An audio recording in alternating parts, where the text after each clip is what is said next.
ವಿಧಾನ ಪರಿಷತ್ನಲ್ಲಿಯೂ ಕೂಡ ಗವರ್ನರ್ ಭಾಷಣದ ವಾಗ್ವಾದ ಜೋರಾಗಿತ್ತು. ಗವರ್ನರ್ ಅವರಿಂದ ಸಂವಿಧಾನಕ್ಕೆ ಅಪಮಾನ ಆಗಿದೆ ಅಂತ ಹೇಳಿ ಹರಿಪ್ರಸಾದ್ ಮಾತಾಡ್ತಾರೆ. ಬಿಕೆ ಹರಿಪ್ರಸಾದ್ ಅವರ ಮಾತಿಗೆ ಗರಂ ಆಗ್ತಾರೆ, ಸಿಟ್ಟಾಗ್ತಾರೆ ಬಿಜೆಪಿ ಸದಸ್ಯರು. ಅಪಮಾನ ಮಾಡಿದ್ದಕ್ಕೆ ದಾಖಲೆ ಕೊಟ್ಟುಬಿಡಿ. ಏನು ಅವಮಾನ ಆಗೋಯ್ತ್ರಿ ನಿಮಗೆ? ದಾಖಲೆ ಇದೆಯಾ ನಿಮ್ಮ ಬಳಿಯಲ್ಲಿ? ಮೊದಲು ದಾಖಲೆ ಕೊಡಿ ಅಂತ ಹೇಳಿ ಬಿಜೆಪಿ ಅವರು ಕೇಳ್ತಾರೆ. ಕಾಂಗ್ರೆಸ್ನ ಬಿಕೆ ಹರಿಪ್ರಸಾದ್ ಅಮಾನತಾಗಬೇಕು ಅಂತ ಕೂಡ ಒತ್ತಾಯ ಮಾಡ್ತಾರೆ. ಸಭಾಪತಿಗೆ ಆಡಳಿತ ಹಾಗೂ ಮಿತ್ರ ವಿಪಕ್ಷಗಳಿಂದ ಚರ್ಚಾ ಪತ್ರ ಕೂಡ ಹೋಗುತ್ತೆ. ಹರಿಪ್ರಸಾದ್ ಹಾಗೂ ಎಸ್ ರವಿ ಅಮಾನತಾಗಬೇಕು ಅಂತ ಬಿಜೆಪಿ ಒತ್ತಾಯ ಮಾಡಿರೋದು. ರಾಷ್ಟ್ರಗೀತೆ ಸಂವಿಧಾನಕ್ಕೆ ಮಾಡಿದ ಅಪಮಾನ ಚರ್ಚೆಗೆ ಕಾಂಗ್ರೆಸ್ ಒಂದು ಕಡೆ ಪಟ್ಟು ಹಿಡಿದಿದೆ. ಅರುಣ್ ಕೇಳು, ಒಂದ್ ನಿಮಿಷ ತಡೀರಿ, ನಾ ಹೇಳ್ತೀನಿ. ನಾ ಹೇಳಿದ ನಂತರ ನಿಮ್ಗೆ ಸರಿ ಅನಿಸ್ಲಿಲ್ಲ ಅವಾಗ ಹೇಳಕತ್ತೀನಿ. ಅಧ್ಯಕ್ಷರೇ, ಈಗ ನಮ್ಮ ಸಚಿವಾಲಯದಿಂದ ಲಘು ಪ್ರಕಟಣೆ ಭಾಗ 2 ಇದರಲ್ಲಿ ಬಹಳ ಸ್ಪಷ್ಟವಾಗಿ ಘನವೆತ್ತ ರಾಜ್ಯಪಾಲರು ವೇದಿಕೆ ಮೇಲೆ ಬಂದು ತಮ್ಮ ಆಸನವನ್ನು ತಲುಪಿದ ಕೂಡಲೇ ರಾಷ್ಟ್ರಗೀತೆಯನ್ನು ನುಡಿಸಲಾಗುವುದು. ವೇದಿಕೆ ಮೇಲೆ ಘನವೆತ್ತ ರಾಜ್ಯಪಾಲರ ಎಡಭಾಗದಲ್ಲಿ ಮಾನ್ಯ ಸಭಾಪತಿಯವರು ಮತ್ತು ಬಲಭಾಗದಲ್ಲಿ ಮಾನ್ಯ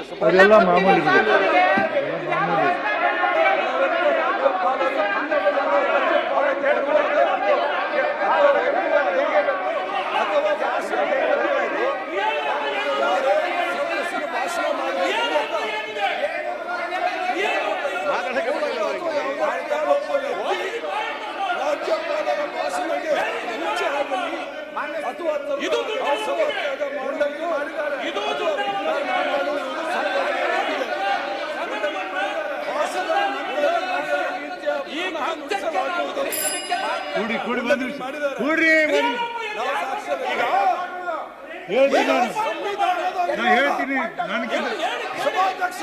ಕೇಳಕ್ ಬಿಡಿ ನಮಗೆ.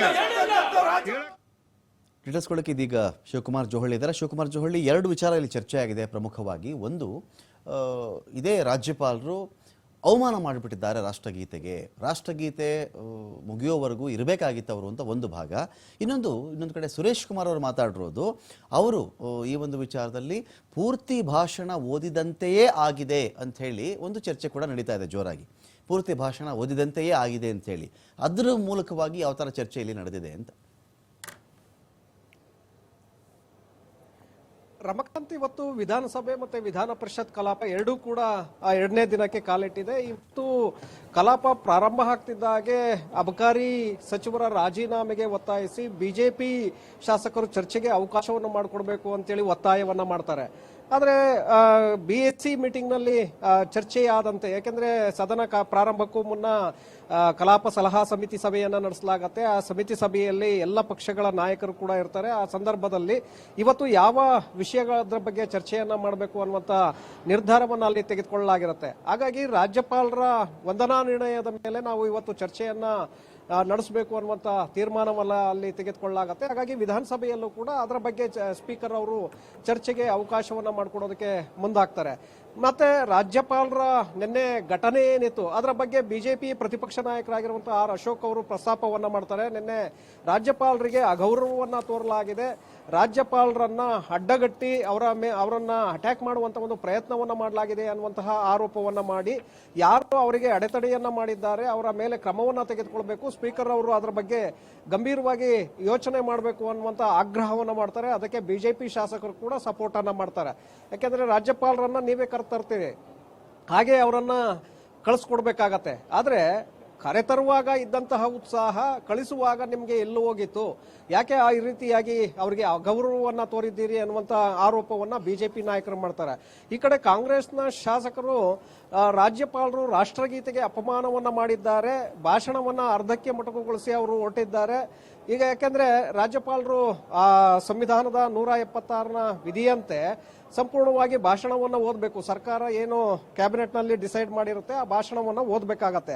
ರಾಜ್ಯಪಾಲರು ಈಗ ಮೊದಲ 7 ಸಾಲುಗಳನ್ನ, ಮೊದಲ ಪುಟದಲ್ಲಿರುವಂತಹ 7 ಸಾಲುಗಳನ್ನ ಓದ್ತಾರೆ, ನಂತರ ಕೊನೆಯ ಪುಟದಲ್ಲಿರುವಂತಹ 3 ಸಾಲುಗಳನ್ನ ಹೇಳಿ ನಂತರ ಅವರು ಹೊರಡ್ತಾರೆ. ಆದ್ರೆ ಹೊರಡುವ ಮುನ್ನ ಅವರು ಜೈಹಿಂದನ್ನ ಏನ್ ಹೇಳ್ತಾರೆ, ಆ ಸಂದರ್ಭದಲ್ಲಿ ರಾಷ್ಟ್ರಗೀತೆಯನ್ನ ಮೊಳಗಿಸಲಾಗತ್ತೆ. ಆಗ ರಾಷ್ಟ್ರಗೀತೆಗೆ ಅವರು ಗೌರವವನ್ನ ಕೊಟ್ಟು ನಂತರ ಅವರು ಹೊರಗಡೆ ಹೋಗ್ಬೇಕಾಗತ್ತೆ. ಆದ್ರೆ ಅದಕ್ಕೂ ಮುನ್ನವೇ ಅವರು ಹೊರಗಡೆ ಹೋಗಿ ರಾಷ್ಟ್ರಗೀತೆಗೆ ಅಪಮಾನವನ್ನ ಮಾಡಿದ್ದಾರೆ. ಇದು ಕಾನೂನಿನ ನಿಯಮಗಳನ್ನ ಉಲ್ಲಂಘನೆ ಮಾಡಿದಂತೆ. ಹಾಗಾಗಿ ಅವರು ರಾಜ್ಯದ ಮತ್ತೆ ಸದನದ ಕ್ಷಮೆಯನ್ನ ಕೇಳಬೇಕು ಅನ್ನುವಂತ ಆಗ್ರಹವನ್ನ ಈ ಕಡೆ ಕಾಂಗ್ರೆಸ್ ಶಾಸಕರು ಮಾಡ್ತಾರೆ. ಸೊ ಹಾಗಾಗಿ ಸದನದಲ್ಲಿ ಎರಡೂ ಕಡೆಗಳಲ್ಲೂ ಕೂಡ ಆಕ್ಷೇಪಗಳು ಶುರುವಾಗತ್ತೆ, ವಾಕ್ಸಮರಗಳು ಕೂಡ ಶುರುವಾಗತ್ತೆ. ಅದು ಹಾಗೆ ಮುಂದುವರಿತಾ ಬರುತ್ತೆ.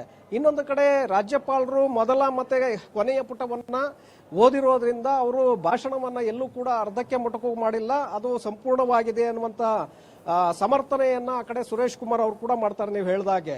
ಇನ್ನೊಂದು ಕಡೆ ರಾಷ್ಟ್ರಗೀತೆ ವಿಚಾರವನ್ನೇ ಮುಂದೆ ಇಟ್ಕೊಂಡು ಕಾಂಗ್ರೆಸ್ ಶಾಸಕರು ಕೂಡ ತಿರುಗೇಟ್ ಕೊಡುವಂತ ಪ್ರಯತ್ನವನ್ನ ಮಾಡ್ತಾರೆ.